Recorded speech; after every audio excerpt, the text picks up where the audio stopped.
Penguin Random House Audio presents Baghdad Without a Map and Other Misadventures in Arabia by Tony Horwitz. Read for you by Nathaniel Brooks Horwitz. To Geraldine, again, I think of happy days alone with you in desert places. Young men who like their comforts and a dainty table, or who wish to pass their time pleasantly in the company of women, must not go to Arabia. Karsten Niebuhr, Descriptions of Arabia, 1774. I never saw a fat man in the desert. Richard Burton, 19th century English explorer. Prologue. Love at First Sight. I was driving alone on a moonless night along the rim of the vast desert known as the Empty Quarter. The road was black and narrow, the occasional sign written in Arabic script I couldn't yet decipher. I turned and turned again and felt the back wheels spin in drifting desert sand. Retracing my route, I stopped at a small oasis of palm trees and whitewashed villas. Arab houses, particularly those in the Persian Gulf states, reveal little to the outside world. Knocking on a plain metal door set in a high wall of stucco, I wondered if the home inside was a palace or a hovel. The door creaked open a few inches and a woman peered out, her face concealed by a black canvas mask. It formed a beak around her nose, with narrow eye slits, like medieval armor. I asked in simple Arabic if she could direct me back to the town I had left, to watch the sunset 3 hours before. She paused, glancing over her shoulder. There was a rustle of garments and the whisper of female voices. Then she invited me in and slipped behind another door to find someone who could help. 5 women sat on a carpet in the courtyard, sipping tea from tiny glasses. They wore masks like the woman at the door, and billowy black shrouds that fell to their toes, concealing hair and skin. I smiled and offered the ubiquitous Arab greeting, Salam alaikum. Peace be upon you. 10 eyes stared back through their peepholes. It was difficult to tell if anyone returned my smile. Then one of the women stood up and offered me a glass of tea. She spoke in hesitant English, and her voice was muffled by the veil.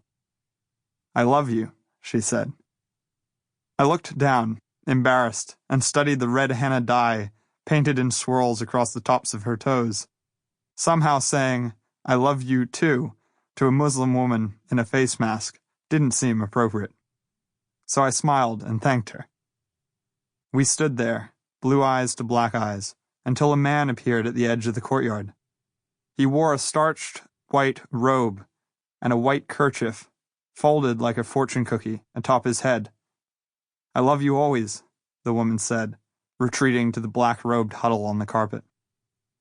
The man explained in a mix of English, Arabic, and pantomime that I should follow the oil wells, vast laceworks of steel strung out along the highway. At night, wreathed in blinking lights, they looked like dot-to-dot drawings without the lines sketched in. Before Muhammad brought Islam to the Arabian Peninsula, the Bedouin worshipped stars and used them as guides in the night.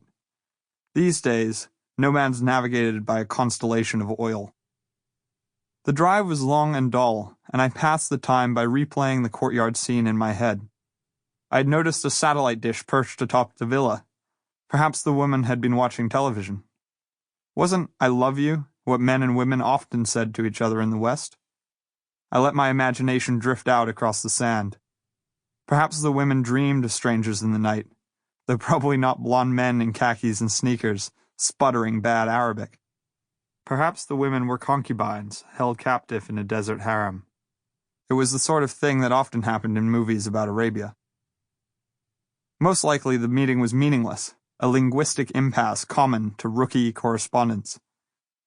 My first few months out here, I felt like Helen Keller, a fellow journalist had confided a few weeks before, welcoming me to the Middle East.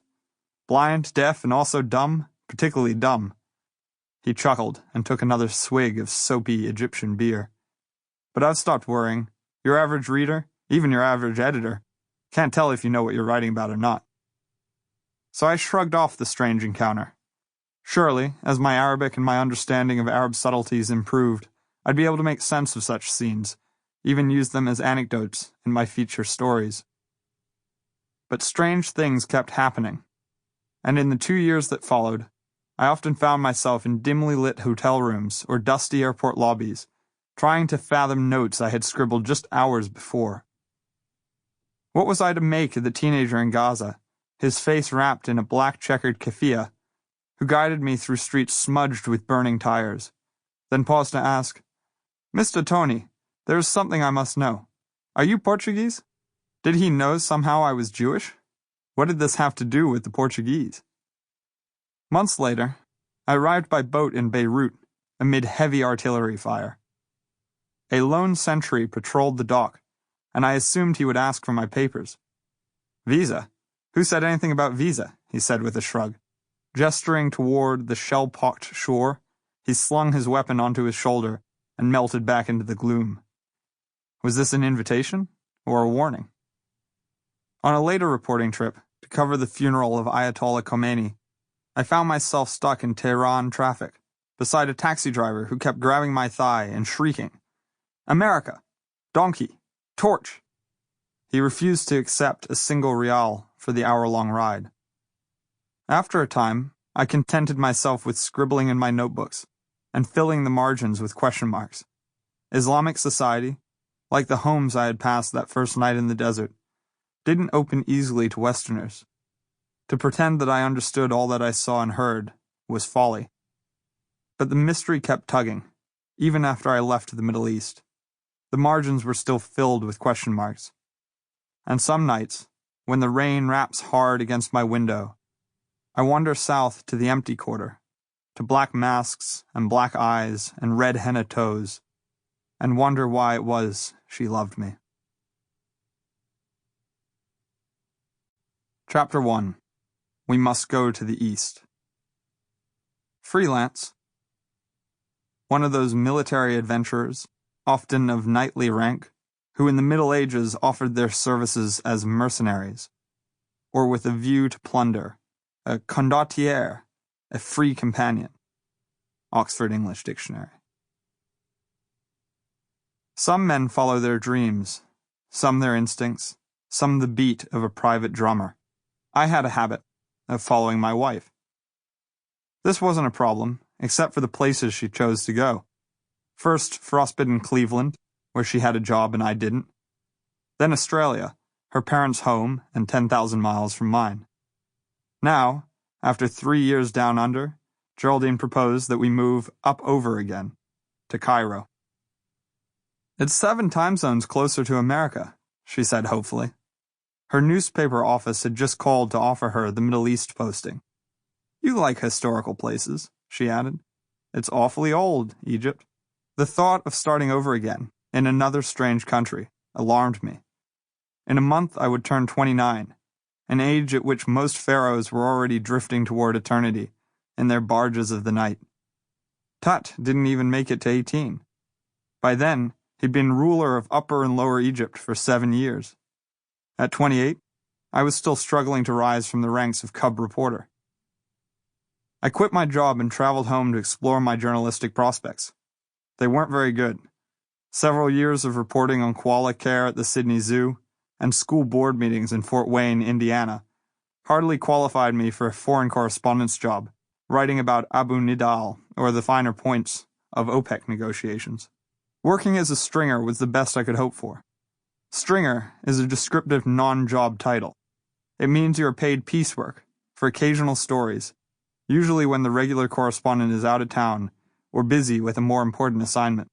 Stringers are the double-A players of journalism, pitifully paid, forced to travel on the cheap, and strung along with the promise of being called up to the majors.